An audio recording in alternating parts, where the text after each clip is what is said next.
malédiction, l'erreur de nos parents, qui est Jésus. Frère, ce matin, je ne vais pas polémiquer ou bien rendre long ce qui est court.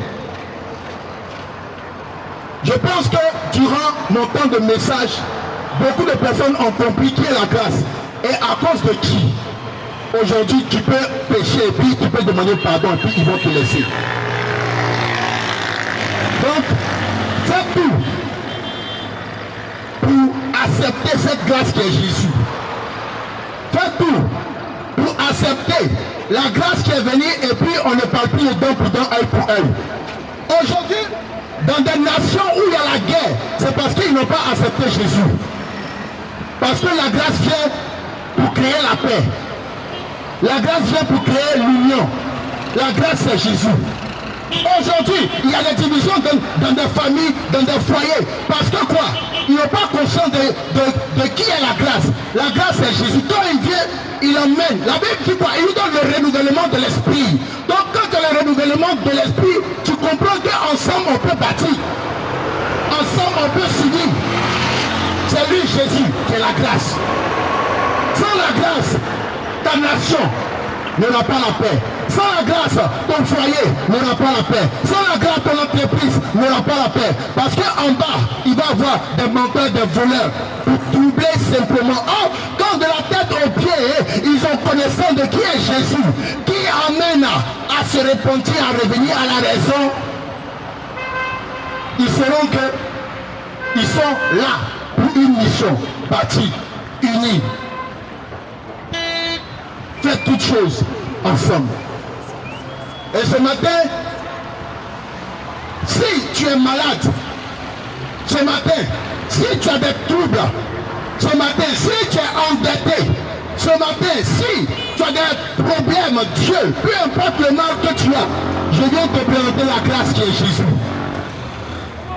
Simplement là où tu te trouves, simplement là où tu te trouves, si tu l'acceptes, simplement à l'endroit où tu te trouves, si tu l'acceptes, tu recevras la guérison. La Bible dit que quand il est mort, ceux qui étaient dans le tombeau, ceux qui étaient dans le tombeau, selon Matthieu 27, ceux qui étaient dans le tombeau, quand il est mort à la croix, tous ceux qui avaient été condamnés ont été ressuscités.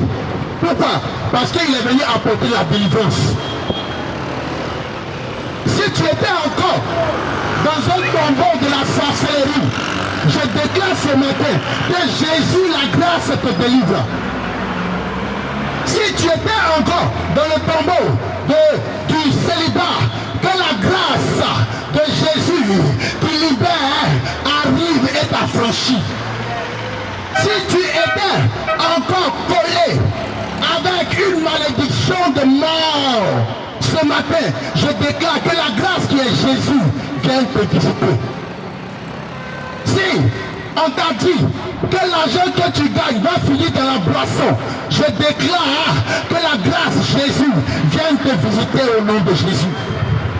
Je déclare que si ton pied a eu un problème et chaque fois le problème doit se révéler pour dire quoi? C'est un décret héréditaire.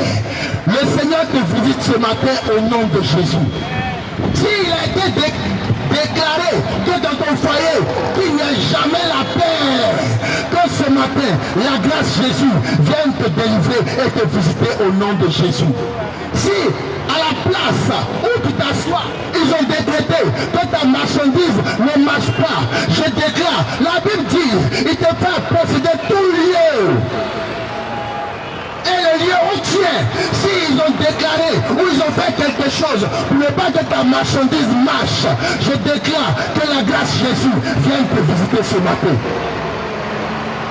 Frère, sœur, c'est la seule façon. C'est la seule façon. J'aimerais parler de quelque chose. Il est arrivé un jour où je priais pour une sœur et la sœur, elle est venue me voir. Elle dit, ah papa, le lieu où je vends là, sont venus déféquer là. Ils ont mis un gros truc là, qui sent mauvais. Et puis ils ont mis un crabe qui est mort. Et quand je suis parti, j'ai pris ce qu'il fallait. J'ai pris les outils qu'il fallait. Et je suis parti prier là. Dans la même semaine, 2 semaines après, sa propre soeur avec qui elle mange, avec qui elle dort, la folie qui avait été programmée pour cette fille, pour qui j'ai prié là, elle est tombée sur sa soeur. Parce qu'avec la grâce, quand tu ne penses rien de mauvais, tout ce qu'on lance comme toi retourne à celui-là qui envoie.